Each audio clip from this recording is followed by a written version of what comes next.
calansida media ugu imaa warar xaqiiqo ku saleysan sirar qarsoon warar degdeg ah fadlan nala joog oo subscribe saar channelkeena haddii aad nagu cusub tahay mahadsanid kusoo dhawaada warka subaxnimo ee calansida media waa subaxnimo Arbaca qodobo xasaasi ah inoo soo socdo fadlan nala joog xog xasaasi ah ra'iisul wasaare Roble oo bilaabay qorshe xasaasi ah oo ka dhan ah kursiga uu rabo Fahad Yaasin Xaaji markaasina geed dheer iyo geed gaaban ayuu u fuulayaa ra'iisul wasaare Roble sidii uu u gafin lahaa kursigaasi dilaaga weyn Fahad Yaasin Xaaji Daahir ra'iisul wasaaraha jamhuuriyadda federaalka Soomaaliya mudane Maxamed Xuseen Roble ayaa wada qorshe dib loogu dhigayo doorashada kursiga uu doonayo inuu u tartamo Fahad Yaasin Xaaji Daahir ee Hob Eber 86 sida ay ogaatay warbaahinta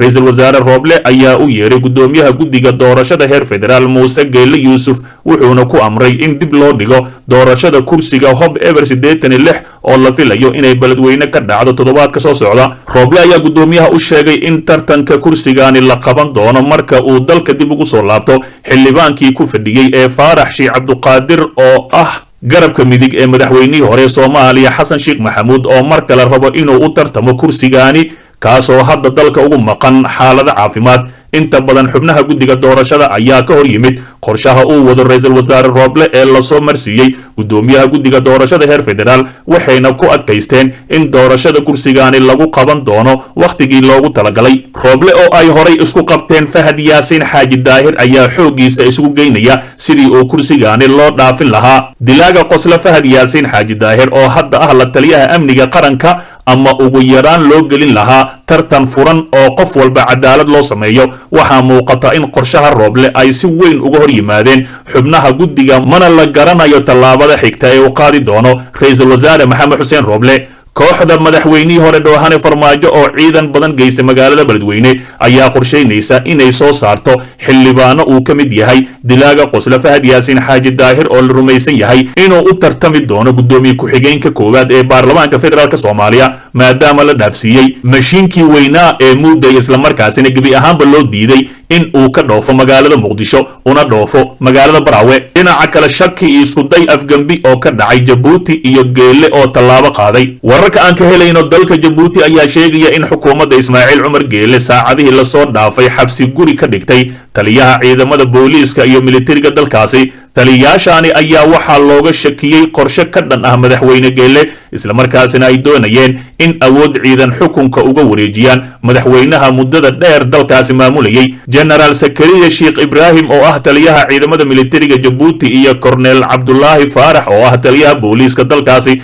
ayaa la duldhigay ciidamada nabad sugidda iyo ilaalada madaxtooyada kuwaasi oo ka bixi karin gurigooda sida ay sheegeen warar madax bannaan oo la helayo madaxweyne Ismaaciil Cumar Geelle oo lagu eedeeyo inuu yahay kale talis ayaa ka walwalsan in awood ciidan lagu dhaafiyo xukunka Jabuuti oo uu maamulayay in ka badan 22 sano waxa uu inta badan qabtaa doorashooyin oo isaga jeedinayo indhaha caalamka ayada oo dalkaasina uusan ka jirin mucaarid xooggan oo ka hor imaan kara waxaana la rumaysan yahay in afgambiga la sheegayo uu taageero badan heli lahaa maadaama uu dalkaasi nin kali ah ka talinayay muddo aad u fog dhinaca kale afhayeenka ra'iisul wasaare Roble macallimu mucjiso ayay ahayd sidii aan uga badbaaday qaraxii weynaa ee aan ku dhaawacmay afhayeenka xukuumadda Soomaaliya Maxamed Ibraahim Macallimu ayaa markii ugu horeysay ka hadlay faahfaahinta qaraxii lala beegsaday 26 January ee ka dhacay magaalada Muqdisho Macallimu waa wareysigii ugu horeeyay tan iyo markii uu dhaawacmay siiyay BBC Soomaaliya ayaa sheegay in marka la eego xajmiga qaraxa uu fuliyay qofka dili rabay iyo masaafada kooban ee uu u jiray ay tahay wax mucjiso ah sida uu uga badbaaday xaaladiisa caafimaad ayaa hadda soo hagaagaysa waxaana muddo dhowr ah lagu daaweynayaa dalkaasi Turkiga isbitaal ku yaala waxaan ka jabay bowdada midig iyo gacanta firirna jirka ayuu iga galay hadda waxaan isku dayayaa in aan socdo maalinba maalinta ka dambaysa xaaladeeda way soo fiicnaanaysaa ayuu yiri Macallimu waxa uu si faahfaahsan uga warramay qaraxii lala beegsaday iyo xaalka sida uu ahaa subaxaasi markii aan gurigeyga ka soo baxay waxaan ahaa qof aad u faraxsan oo shaqadiisa u socday laakiin ilbiriqsiyo gudahooda ayay xaaladu isbedeshay wiil aan adeer u ahaa oo gaariga darawalka ahaa ayaa igu yiri soo deg waan bixaynaa ayuu sheegay Macallimu waxa uu tilmaamay in ninka isku qarxiyay uu aad ugu dhawaa awoodda alle oo kaliya ayaan ku badbaaday ayuu yiri markaan gaariga saartay laptopkii aan watay ayaa waxa arkay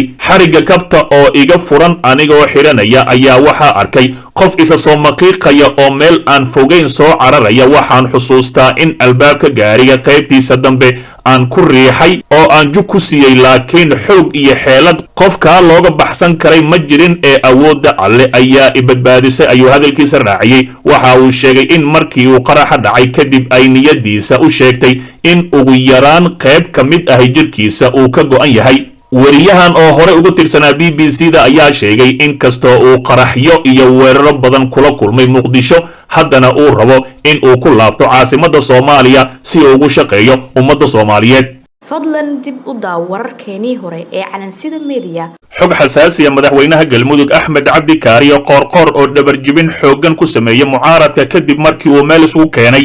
cabdiraxmaan cabdishakuur warsame, dilaaga weyn jiis mareexaan iyo saadaq john. sidoo kale wasiir caan ahay oo iska casilay maamulka galmudug ee hogaamiyey qoorqoor. dadka qaar ayaa u fasirtay in cabdiraxmaan cabdishakuur warsame dabin xoogan loo sameeyey kadib markii uu xafiiska ku ballamiyey marka hore jiis mareexaan iyo saadaq john, isla markaasina si kedisa uu ku yimid cabdiraxmaan cabdishakuur warsame. si kastaba ha ahaatee qoorqoor oo si weyn ugu adeega dhoohane maxamed cabdilaahi farmaajo ayaa iminka waxa uu doonayaa in indhaha uu ka jeediyo cabdiraxmaan cabdishakuur warsame oo si weyn u mucaaradsan filla soomaaliya. madaxweynaha galmudug axmed cabdikaariyo qoorqoor ayaa xalay saqdii dhexe kulan foolkafoolaya isugu keenay siyaasiga caanka ah cabdiraxmaan cabdishakuur warsame, saadaq cumar xasan saadaq john iyo cabdulaahi aadan kulan jiis mareexan oo saddexdooduba loo doortay xildhibaano ka tirsan golaha shacabka federaalk soomaaliya.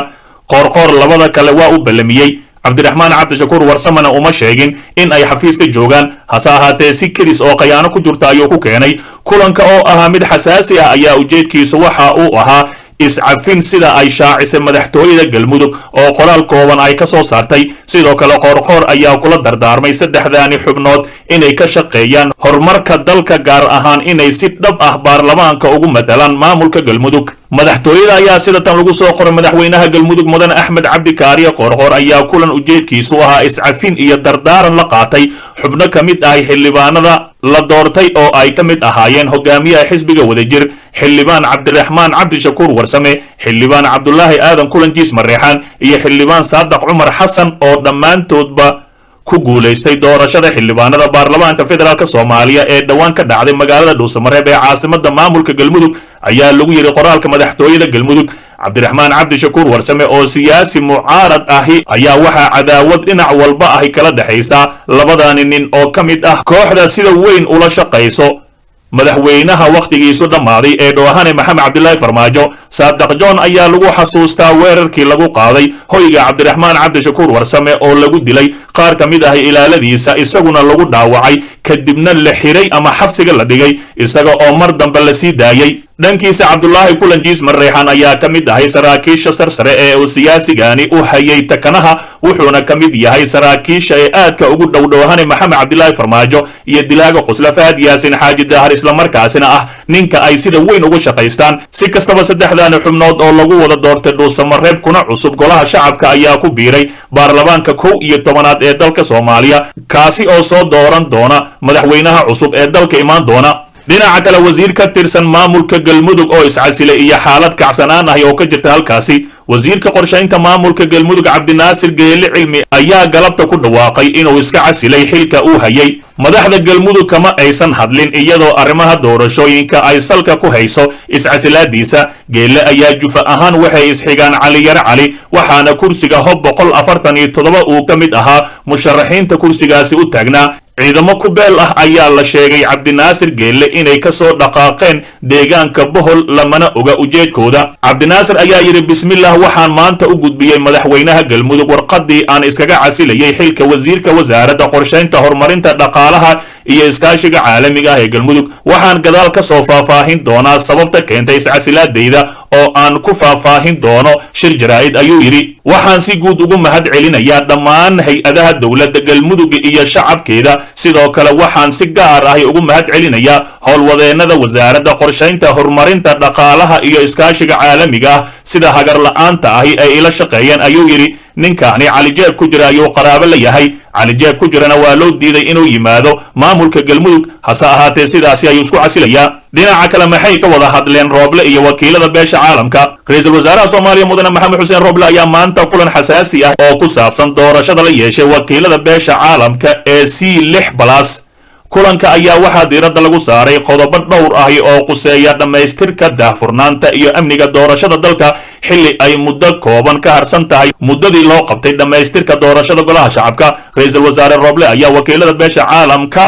u sheegay inay ka go'an tahay in doorashadu ku soo idlaato xilligii loo qorsheeyay iyo in aan marnaba cidna lagu xadgudbin oo doorashadu noqoto mid daahfuran waxa uu mar kale ku celiyay in aan la aqbali doonin in ciidamada amniga ku milmaan arrimaha doorashada ama inay dad gaar ah u adeegsadaan in lagu boobo kuraas ka mid ah golaha shacabka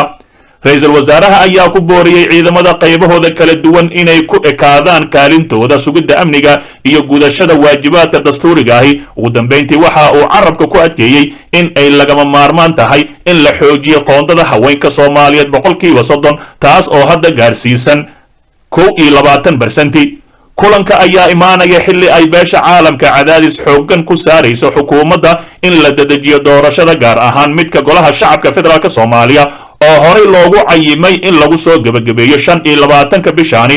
oo maalmo qura ay ka harsan tahay si kastaba ha ahaatee lama oga sida doorashada loogu soo gabagabayn doono 25 bishaani maadaama Garbaharey ay taale 16 kursi waxaana ku dhagan in muddo ah Doohane Maxamed Cabdilaahi Farmaajo maamulka Jubbaland waxay sheegeen in ay gabi ahaanba halkaasi doorasho ka dhici karin maadaama ay xoog ku haystaan ciidamo ka amar qaata Doohane Farmaajo iyo Fahad Yaasiin dhagaystow ogow haddaadan halka qayb ka noqon waxaad qayb ka tahay dhibaatada dalka.